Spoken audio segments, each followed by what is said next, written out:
Y'all, what's going on? It's Combo Breaker 99 back with another quick video. All right, y'all. So I just want to give my thoughts before this fight starts. Let me go ahead and give you my pre-fight thoughts on this flyweight fight between Viviane Araujo and Natalia Silva. I like this matchup. I do like this one because I think both fighters are in positions where they need to really make big statements.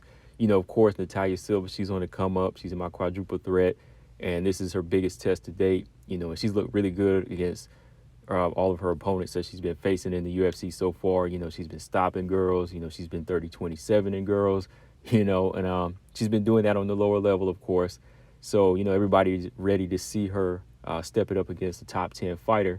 And I think Araujo is going to be a good test for her. She's dealing with another fast fighter, a durable fighter, and one that has some underrated power in some cases. She doesn't really have great knockout power in Viviane Araujo, but you never know, like, what kind of test she could be for Natalia Silva, like if she is to touch her chin. So, yeah, this is a good step up for her.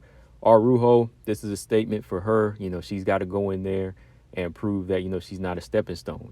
She has to go in there and prove that she's evolved because she's faced a lot of tough fighters in the flyweight division, but she's always come up short. She's always come up short, or even some of her wins have looked pretty basic for her, and I like Araujo. I think she has a lot of good attributes, but for some reason, she's just never been able to evolve and put it together. Like, she's really strong physically, and, she's really quick, but she tends to gas out because of the way she kind of overexerts herself in that first round, right? She doesn't really fight technically. She uses a lot of natural abilities.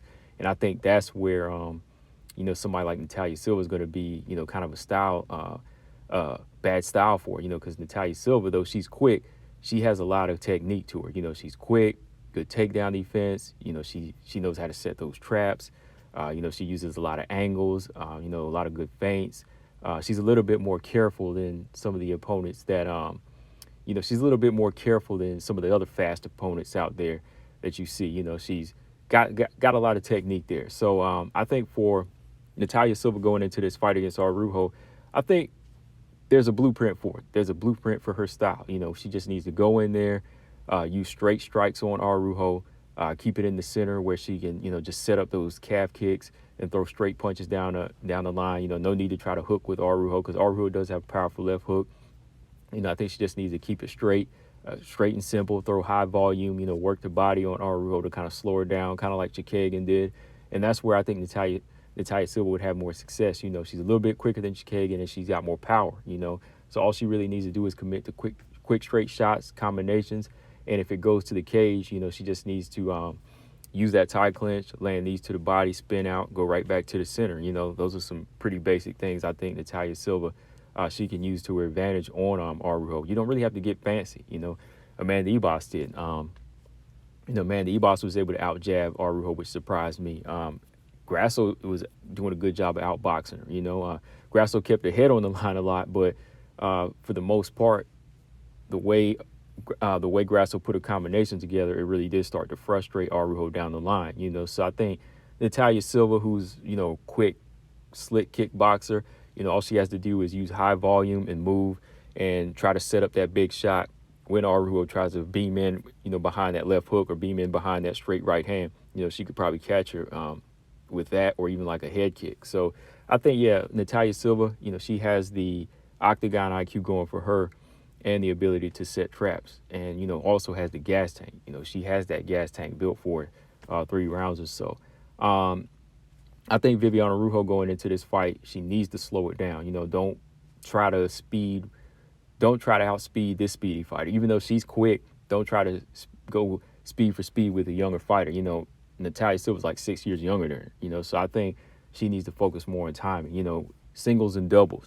Use that timing, let Natalia Silva get into that little bouncy rhythm, and then try to time those blitzes when she'll come in with behind combinations, and then you throw that straight jab or straight right hand down the pipe right on the chin and really try to test her chin. Another thing I think she needs to do is kind of use that double calf kick that she used to do in the past. Not too much where it'll kind of gas her out, but use that kind of like scissor calf kick she used to use to try to take away the legs of a fighter like Silva. Next, I think she needs to just really close the distance, and don't stay outside because fighters like Jennifer Maia had boxing success on her. Araujo Ebos, like I said, is not even like the greatest striker in the world, but she was having a lot of success. Chikagan did, So I think when you're dealing with somebody with hands like this and you're big and strong, you just need to close the distance and use that wrestling. I think Araujo's wrestling was very effective against Andrea Lee, who was bigger. So I'm thinking that bigger than Silva. So I'm thinking that if she can close the distance in this type of fight, she could cage wrestle, land a lot of good body shots, use that time to kind of catch her breath, and then eventually just kind of trip Natalia Silva and use top position just to kind of steal rounds, So, yeah, I think it's going to be wise for Araujo to do those two things, just to use her timing overall.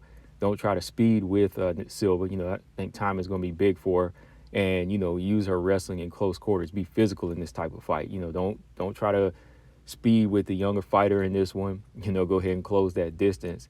And, just try to maul Silva. You're not going to win that. You're not going to win that that kickboxing game, not in this one. I don't think she'll win that one in this, because if she does, she might get caught with something and get clipped and get put out. But how I see this fight going, I see like a lot of respect in the first round, but I see some big shots landing on both sides. Araujo, she can set up some punches. She will hit you. Even if you beat her, you'll know that you've been in a fight with Araujo, because she can land some big shots. Just ask Grasso. Grasso won, but Grasso was still able to land some shots on her. But I think if Araujo kind of gets pulled into that firefight of trying to play speed chess here, she might get clipped a few times and she might get put down. Like she might get put down in like the second round or like at the end of the first round. But I think, Silva's going to be cautious. She wants that top 10 spot. And I think she'll just build a good, comfortable lead. And, she'll just kind of outspeed Araujo, keep touching her until she can 30-27 her. So, yeah, I think Natalia Silva will probably pull out a 30-27 on this one. Now, if she puts her out, that's even a bigger statement. But if Araujo catches her, that's going to say something, about Silva's chin or how her defense really is. But we'll see, man, because as many times as I picked Araujo in this one, I just can't, because Silva's just too dangerous. I picked Araujo against Grasso and Ebos, but this is another solid technical striker that's got speed on her side and very dangerous, very dangerous style. So I got to go with Silva in this one, guys. Let me know who y'all got. Combo Breaker 99. I'm out. Subscribe. Peace.